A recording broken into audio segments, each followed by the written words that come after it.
Assalamualaikum warahmatullahi wabarakatuh. Selamat pagi anak-anak semuanya. Salam sejahtera bagi kita semua. Oke, pada kesempatan kali ini nanti kita akan belajar tentang tema 8 subtema 3 ya, pembelajaran pertama ya. Masih bangga terhadap daerah tempat tinggalku. Dengarkan cerita baik-baik, pelajari dan ikuti tugas-tugas yang diberikan oleh Bapak. Ini ada dua anak yang namanya Siti dan Lani. Ustaz ceritakan dulu ya. Ceritanya begini. Siti dan Lani bermain sepeda di taman dekat tempat tinggal mereka. Siti dan Lani bersyukur karena tempat tinggal mereka dekat dengan taman. Mereka bangga dengan lingkungan taman. Taman bersih, terbebas dari sampah. Saat bermain sepeda, Siti memboncengkan Lani. Tiba-tiba ban sepeda Siti bocor. Lani pun turun dari boncengan sepeda. Mereka akan membawa sepeda ke bengkel. Setiap Siti menuntun sepeda dan Lani mendorong sepeda dari belakang. Sepeda pun bisa bergerak maju. Itulah contoh hubungan gaya dan gerak benda. Terus bagaimana contoh hubungan gaya dan benda yang lainnya ya?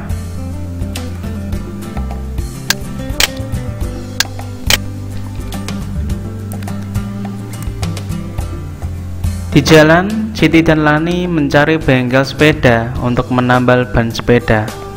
Siti merasa lapar. Tiba-tiba terdengar suara ting ting ting. Di seberang jalan terlihat penjual bakso dorong lewat ya.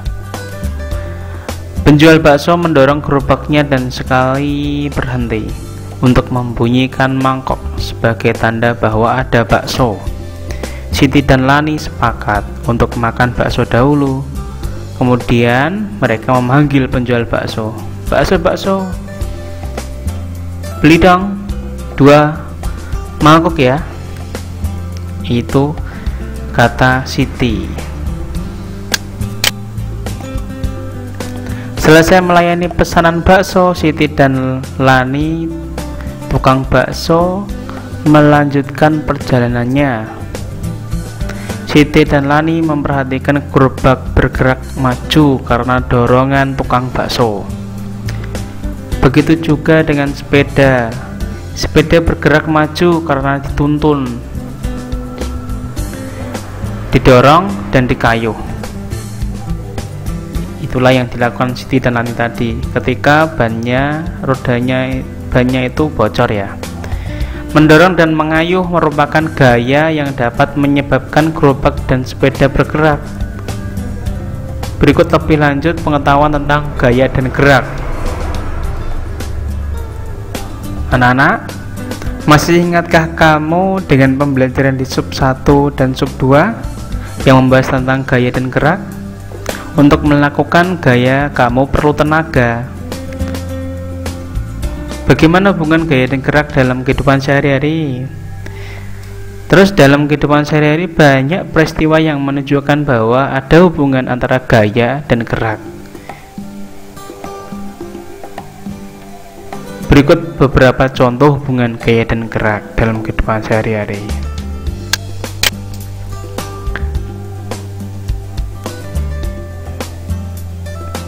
Itu ada 2 gambar. Yang pertama adalah gambar pertama ini adalah membuka, yang kedua adalah menutup. Kalau kalian perhatikan, 2 gambar ini menunjukkan perlakuan terhadap pintu. Bagaimana pintunya bisa membuka dan bagaimana pintunya bisa menutup. Pintu terbuka karena adanya gaya dari kita. Nah, gaya ya, gaya tarik dari kita sehingga pintunya terbuka. Terus ini juga dikenai gaya pintunya dari kita, gayanya mendorong sehingga pintunya tertutup. Nah, semuanya ini bisa kita lakukan jika kita memiliki tenaga. Jika tidak punya tenaga, maka kita tidak mampu untuk melakukan usaha seperti ini. Tanpa tenaga, gaya tidak akan bisa dilakukan. Yang kedua, ini juga ada dua gambar. Bus melaju kemudian dia berhenti. Ditanyakan, ini bus, ini jalan. Busnya melaju dari depan. Ini Siti mau sekolah. Siti menghentikan bisnya. Stop. Kemudian bis yang berjalan tadi tiba-tiba dia berhenti. Karena ada apa? Karena ada gaya. Pada peristiwa itu, Pak sopir melakukan gaya dengan menginjak rem bus. Dengan cara menginjak rem bus. Dengan gaya yang dilakukan Pak sopir, bus menjadi lambat lalu berhenti. Gaya yang dilakukan rem bus berarti gaya apa namanya? Gaya gesek. Yang kedua adalah gaya mempengaruhi benda bergerak menjadi diam.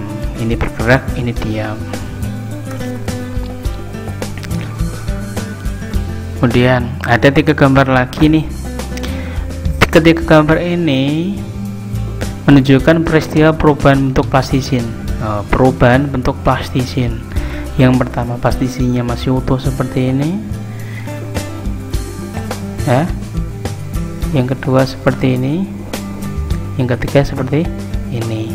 Pada peristiwa itu, anak bermain plastisin dengan melakukan gaya membentuk berbagai bentuk dari plastisin. Pernah ya kamu ya mengubah plastisin menjadi benda-benda yang kamu sukai. Seperti ini ya.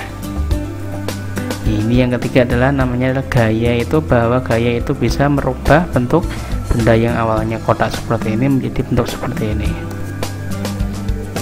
Yang ketiga, yang keempat, ini ada 2 wanita yang bermain voli, melambungkan bola ke atas lalu memukul bola ke depan. Gambar di situ menunjukkan peristiwa perubahan arah gerak bola karena gaya yang diberikan pada bola.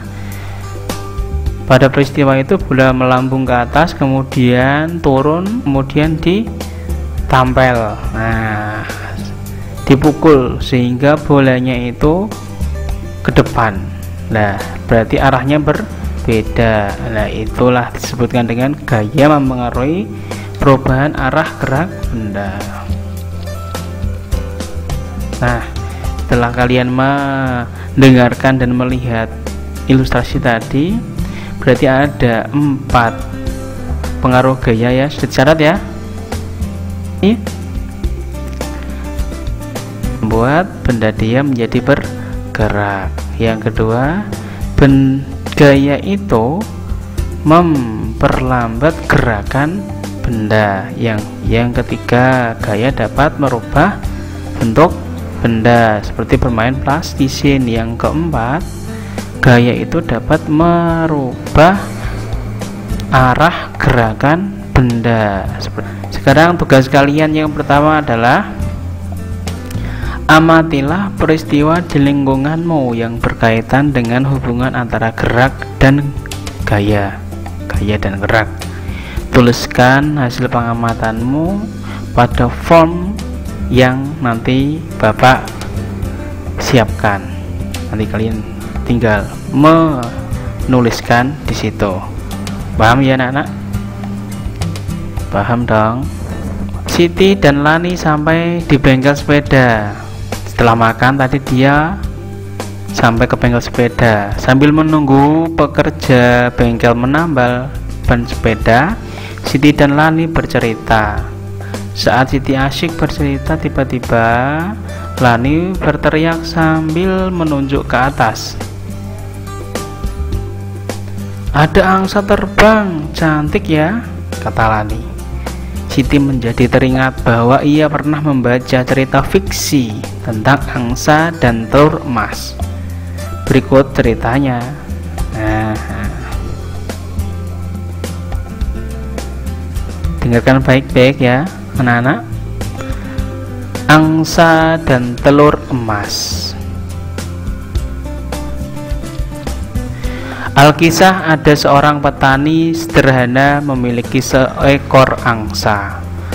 Angsa yang dimiliki petani bukan sekedar angsa biasa, melainkan angsa yang cantik dan istimewa.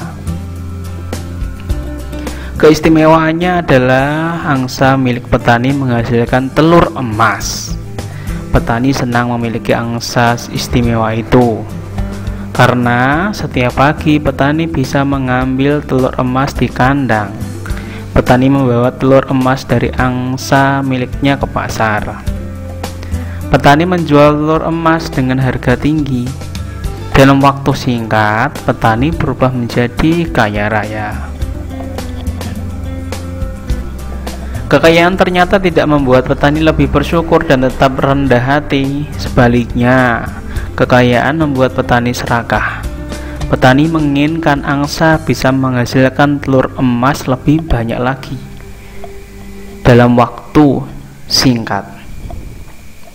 Petani tidak sabar ingin cepat menjadi orang yang kaya raya. Ketidaksabaran petani terhadap angsa miliknya muncul karena angsa hanya memberikan sebuah telur setiap hari. Petani merasa dia tidak akan cepat menjadi kaya dengan cara begitu.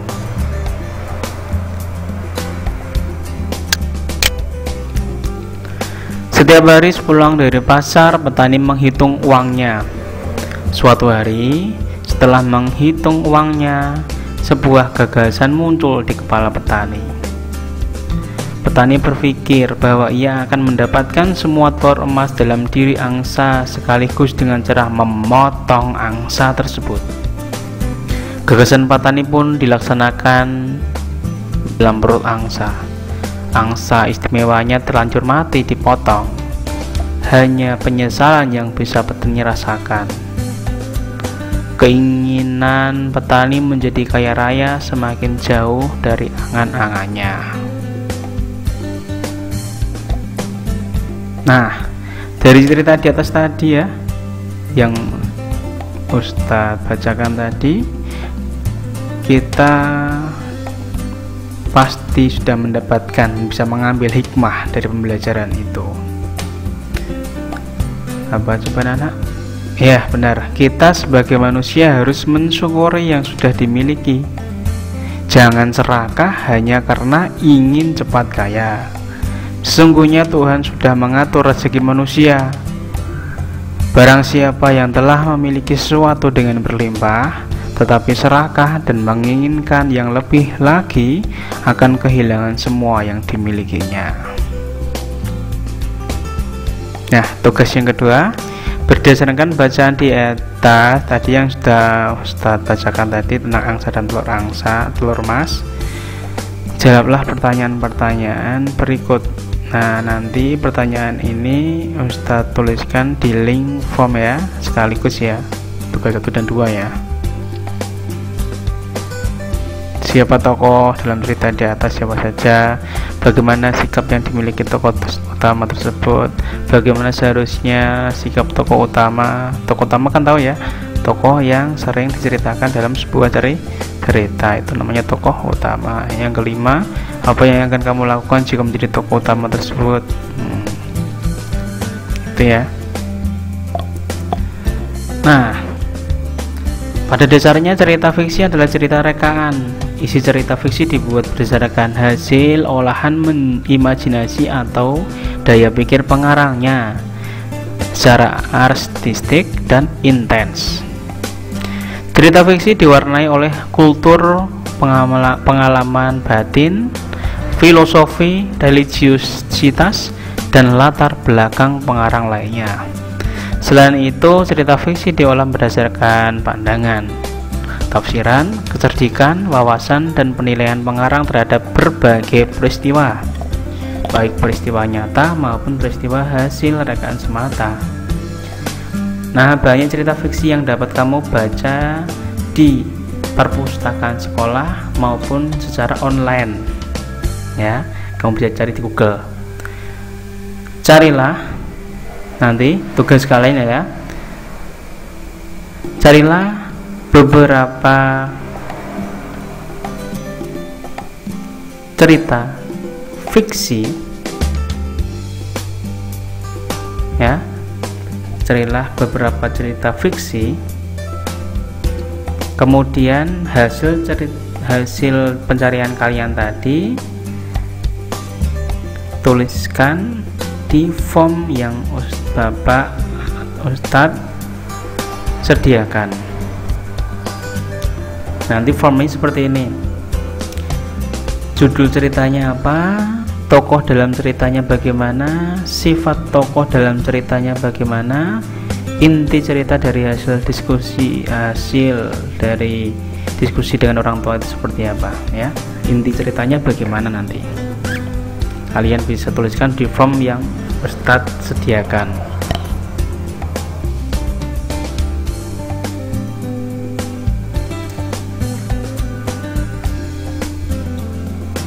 Ingat, nanti minimal cari 3 judul cerita ya, 3 saja. Kali ini 6, kamu disuruh mencari 3 saja. Selanjutnya masih cerita Siti dan Silani. Setelah dari bengkel tadi,